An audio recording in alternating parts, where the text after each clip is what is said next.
I love doing self-storage conversions. Let's talk about that today. My name's Mark Helm. I'm the author of Creating Wealth Through Self-Storage, and I'm the creator of the Quick Start Academy, which houses the self-storage, on-demand, quick start boot camp that I offer, which is the premier training that's designed to take you from wherever you are right now all the way to putting your first or your next self-storage facility into service. You can find out more about it at creatingwealththroughselfstorage.com. But I love doing self-storage conversions. We talk a lot about that in the boot camps. And the reason is because I've made more money doing conversions than any other type of self-storage project I've done. It's also very fulfilling.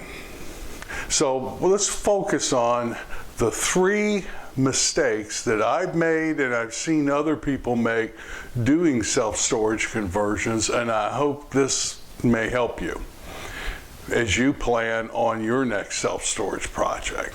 So before we get going, let's talk about what a self-storage conversion is, so we're just all clear about it. So when I say conversion, what I'm saying is we take an existing building that was built a while ago and was used for something else, and now we're going to convert that building to self-storage. Some conversions, some that we've done, have also a development aspect to it too, where you may have extra land and you're building new self-storage, drive-up self-storage, or you're adding parking on the outside. I'm not talking about that. I'm talking about taking just the building part, taking an existing building and converting it to self-storage. For purposes of this episode, that's what we're talking about. So let's talk about the 3 mistakes I've done and I've seen other people do. Well, the first mistake is not having a high enough contingency factor in your budget. You know, we've all, or many of us, have done expansions or new constructions. We've worked with, contractors before, and generally we see a 10% contingency in many of the budgets or section of the budgets. So in other words, if hard costs are costing $50 a foot, then in the budget there'll be a line item that says contingency, and then it's usually $5 a foot. Or if it's $1 million, hard cost, then you'll have a $100,000 contingency number. And when I did my first conversion, I quickly learned that when you're dealing with an existing building, that 10% contingency factor can get sucked up real quick. You just never know what's behind the walls that you're demoing, or what's under the building, or what type of electrical issues you're going to have. So we've always increased the contingency factor after that first project. On our very first project we had received approvals to do the construction, so we had submitted our plans and received approvals on them. But when the fire marshal came to do an inspection, the fire marshal decided that between the office portion and the warehouse portion of our building, we needed a firewall.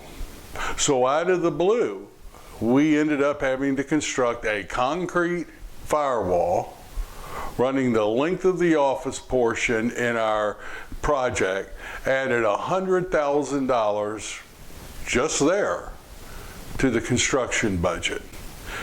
Since that very first project, we've added a 15, sometimes 20% contingency factors in our construction budgets. Mistake number 2 I've seen is people not spending enough time, energy, thought, and money on the exterior of the building.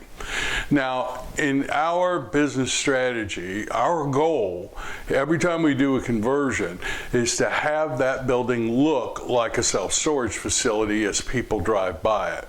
I don't want to have a building that look like a Kmart that now has storage units in it. I want it to look like a storage facility.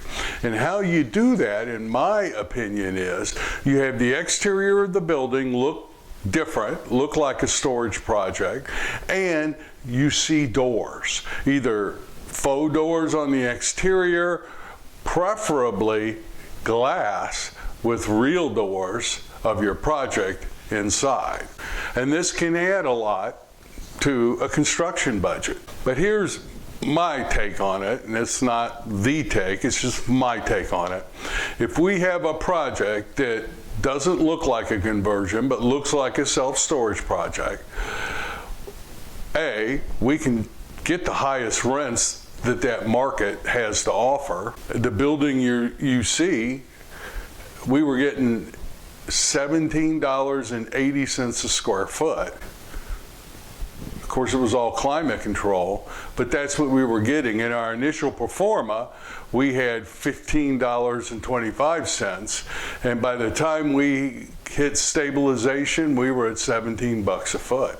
And when comes time to sell the project, you now have a project that institutional buyers will look at. Now, there's a lot of valid strategies where you may just want to go on the cheap or the down low and do the minimum amount, and if that's part of your business strategy, great. But most of the people I've seen don't put enough thought in how they're going to change the exterior of the building to look like a storage facility.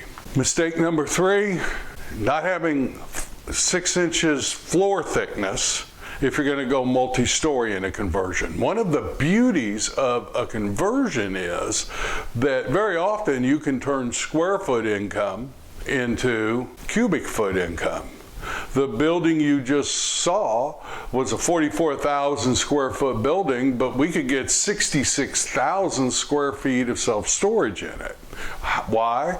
Well, we had 17 feet clear height, and we could build a first story, put a deck on top of that first story, and then have a second story.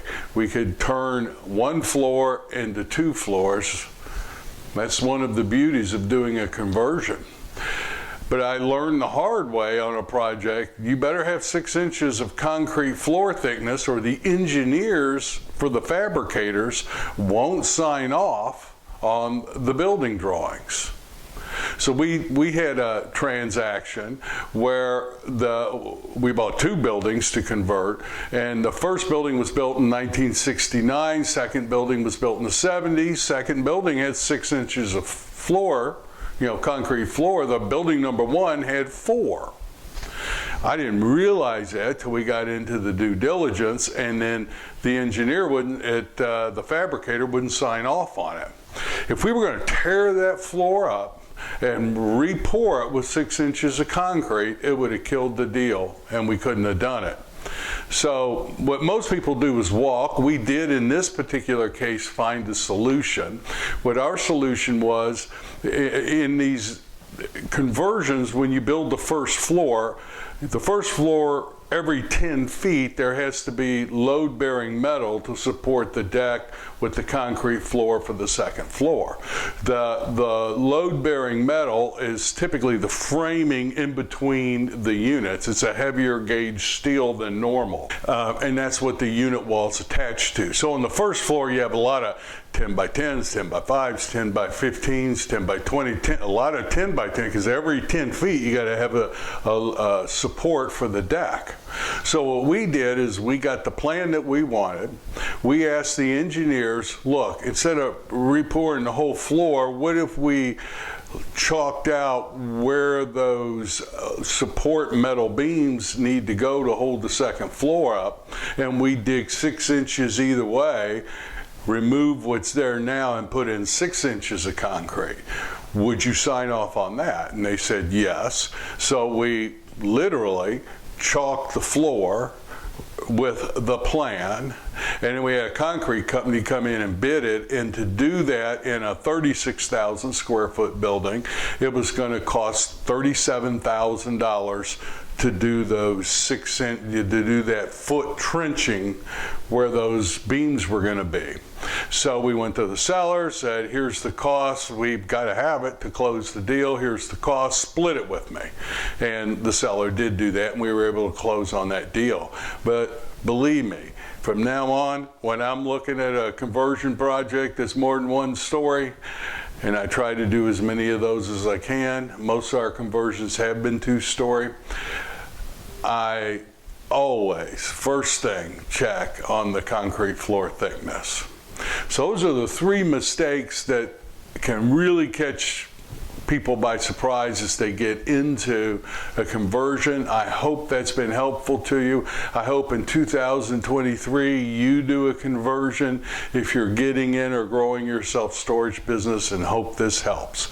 My name is Mark Helm. I'm the author of Creating Wealth Through Self-Storage, and I'm the creator of the Storage World Analyzer. On that deal we were just talking about, when we had that $36,000 increase that we split in half, I entered that extra expense in the analyzer. We ran the numbers during the due diligence to see how that affected our yield, and is it something we could do, and it turned out that it was. We still hit our benchmark numbers. If you're not using the Storage World Analyzer, I invite you to explore it. StorageWorldAnalyzer.com or CreatingWealthThroughSelfStorage.com. Thank you, and I look forward to being with you in 2023.